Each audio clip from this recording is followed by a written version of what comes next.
e minhas amigas, no vídeo de hoje eu vou apresentar falando sobre dois padrões de posicionamento patológicos que costumam cair muito em prova na parte de neurologia, né? De fisioterapia neurológica. Quais são esses conceitos de decorticação e descerebração? Qual a diferença entre eles? Em que patologias esses padrões de posicionamento se apresentam? Vou apresentar para vocês uma questão da banca FADESP sobre o tema, né? E essa questão ela diz o seguinte: define-se a rigidez dos movimentos como uma resistência aumentada a todos os movimentos, o que deixa partes do corpo enrijecidas. Sobre o assunto, é correto afirmar que, alternativa A, na posição de decorticação, as extremidades superiores estão em extensão e as extremidades inferiores em flexão. Alternativa B, na posição de descerebração, as extremidades superiores e inferiores permanecem em extensão. Alternativa C. A rigidez de cano de chumbo é caracterizada por resposta do tipo catraca ao movimento passivo, aumentando a resistência do movimento. A alternativa B, a alternativa D de dado, diz o seguinte: o fenômeno de roda dentada é caracterizada por rigidez constante, achado comum em pacientes com Parkinson. Pessoal, vamos lá. Antes da gente responder essa questão, é bom que a gente comece a entender a diferença entre decorticação e descerebração. Elas, entenda você, que são posturas, tá, que uma pessoa pode adotar involuntariamente, devido a condições sérias que afetam o cérebro, tá? Então, são posturas involuntárias patológicas. Vamos lá, começando com a decorticação. É quando a pessoa assume uma posição em que os membros superiores estão dobrados sobre o peito, ou seja, em flexão, como se estivesse dando um abraço em si mesmo. E as pernas, ou seja, os membros inferiores, eles estão estendidos. Na descerebração, muito cuidado para não achar que é o contrário. Na descerebração, essa pessoa ela assume a posição em que os membros superiores, os braços, estão estendidos, mas os membros inferiores também estão estendidos. Vamos lá, vou passar essa figurinha aqui para vocês. Vocês vão entender na prática. Vamos lá. Em primeiro lugar ali em cima, nós temos uma pessoa na posição de decorticação. Veja que os membros superiores eles estão em flexão. O punho ele também está em flexão, tá? E no caso, os membros inferiores eles estão em extensão. Na descerebração, veja só, os membros superiores eles estão em extensão, tá?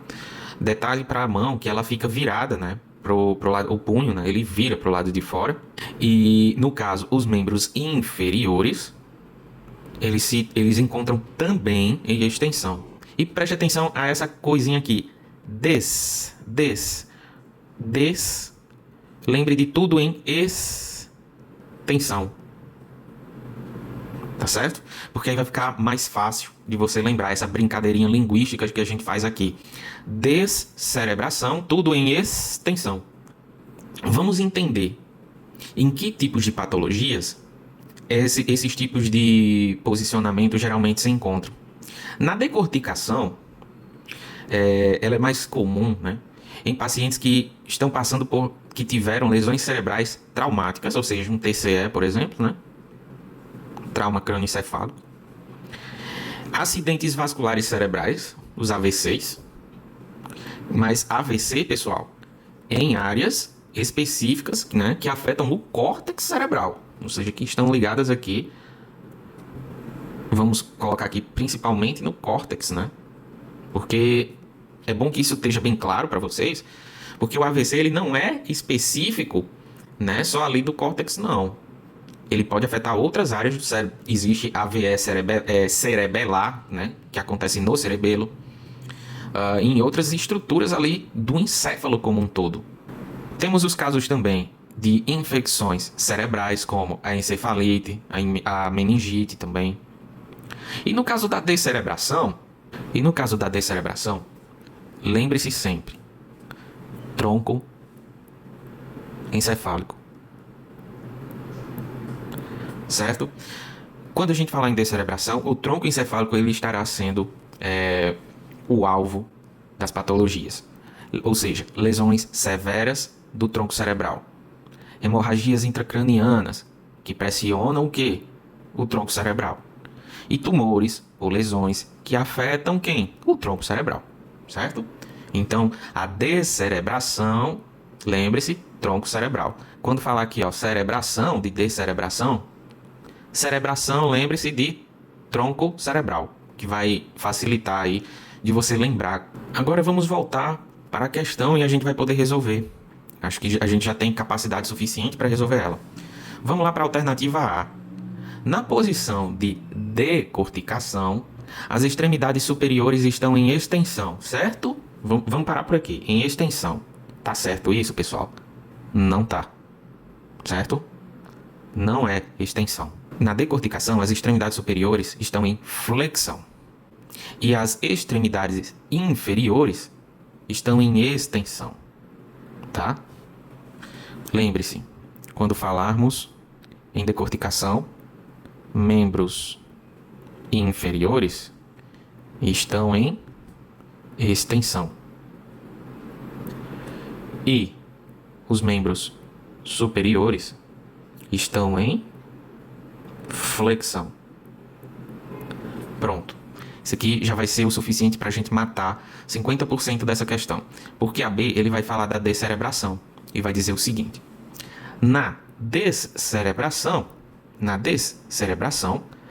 as extremidades superiores e inferiores ambas permanecem em extensão. Tá certo? Com certeza. Foi isso que a gente acabou de ver na explicação. Na A, aqui, ele tentou inverter, né? Ele quis inverter aqui para enganar a gente. Misturou superior com inferior, flexão com extensão, na tentativa da gente se confundir. Pessoal, agora eu vou responder para vocês por que a alternativa C ela está errada.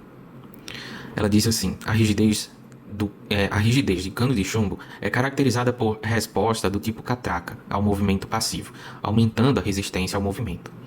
Pessoal, rigidez do cano de chumbo, ela não tem uma resposta tipo catraca, porque quem tem uma rigidez onde a resposta é do tipo catraca, aquela em que você pega o braço do paciente, por exemplo, e tenta estirar o cotovelo dele.